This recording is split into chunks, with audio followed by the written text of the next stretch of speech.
Warren Buffett has received a lot of flack for his views on modern digital assets like Bitcoin and NFTs. He has called Bitcoin a worthless asset that produces nothing, and he has stated that he would not buy all of the Bitcoin in the world for $25. Buffett thinks it's nonsense that people are willing to pay up to $70,000 per coin and that its total capitalization has surpassed $1 trillion. It's not the first time he's been so harsh on a new emerging technology. If you think back to the dot-com era, he felt the same way about internet companies. His close friend Bill Gates tried several times to persuade him to invest in tech companies such as Microsoft, but his response was always the same. He has passed up numerous excellent opportunities ranging from Amazon to Netflix to Tesla. Each of these stocks increased by at least a few thousand%. A $1,000 investment in Tesla when it went public is now worth around $225,000. You could have made $1 million with a $5,000 investment. A few million dollars invested in these companies would be worth hundreds of millions of dollars.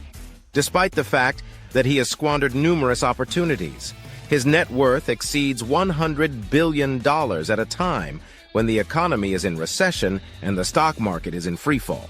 During the last recession, in 2008, he was named the world's richest person, surpassing even Bill Gates.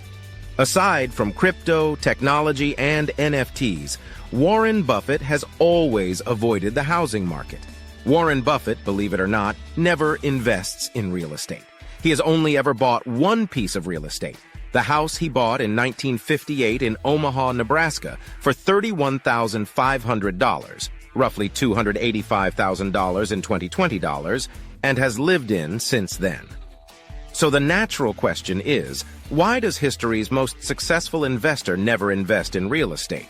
Why does he avoid real estate, despite the fact that it is the safest investment available? Is there something Warren Buffett knows that we don't?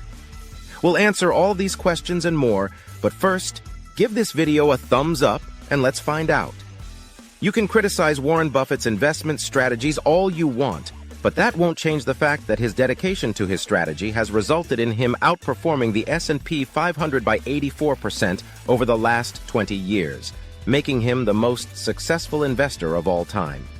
He's been in the stock market for what seems like an eternity and has consistently made profitable investments. Warren Buffett was once asked what he thought about purchasing a home. His response was firm and direct.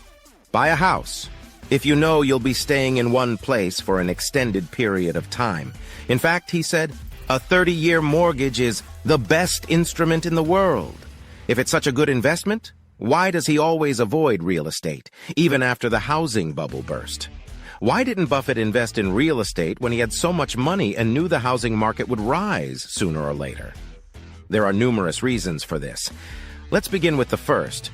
Investing in real estate is not like investing in stocks. Property management is a full-time job.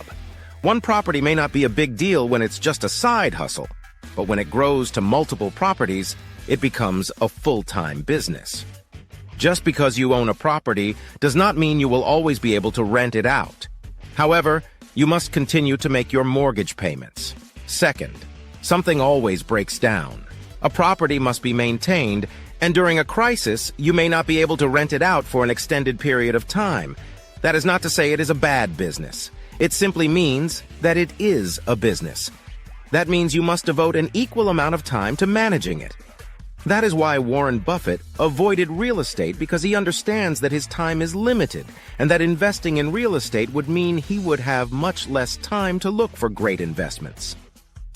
To be clear, Warren Buffett has invested in real estate throughout his career, but he has primarily done so through REITs. In fact, he currently owns a significant portion of Store Capital Corp.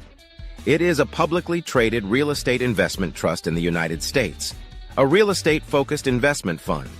Investing in them is comparable to investing in stocks. The second reason Buffett avoids real estate is the difficulty in finding a good deal in the market. Here's how to make a wise investment. You must find a fantastic business that is undervalued. For one reason or another, it is priced lower than it actually costs. It could be a company with a solid foundation that can easily scale, or it could have developed a technology that will generate massive profits once mass-produced. During a crisis, the stock market is rife with incorrectly priced stocks. When people panic and begin selling, prices plummet. Interest rate hikes, for example, frighten investors, who begin massively selling their stocks, causing Apple stock, for example, to fall by around 25% from April to June. Is it true that Apple lost a quarter of its workforce in a matter of months? Did its sales fall by 25% in a few months? No, the market fell as a result of the panic. As a result, even big business suffered. As a result, finding a good deal in the stock market is much easier than in real estate. To begin with, real estate prices do not fluctuate rapidly. Yes, real estate crashes occur on occasion, but only once every 1 or 2 decades. And if there is a good deal in the market, a local real estate agent will most likely close the deal before everyone else. We don't have a real estate exchange like we do for stocks, where you can browse multiple properties from the comfort of your own office. Because, unlike real estate, companies must go through a lengthy and difficult approval process in order to list their stocks on the stock market. They are also required to publish their financial statements every quarter, giving Buffett a competitive advantage when looking for great deals in the market. Real estate does not generate much income. It provides you with a place to live. That's all there is to it. Yes, it could be a better roof, but how many people are willing to spend $10,000 per night on a roof? A business, on the other hand, can scale up and grow indefinitely. In 2018, Buffett paid $36 billion for a 5% stake in Apple. In a few years, when Apple surpassed the $3 trillion market cap, his stake increased to $160 billion, and he has also received regular dividends from Apple, averaging about $775 million per year. He could never have pulled something like that in real estate, and that isn't even his best offer.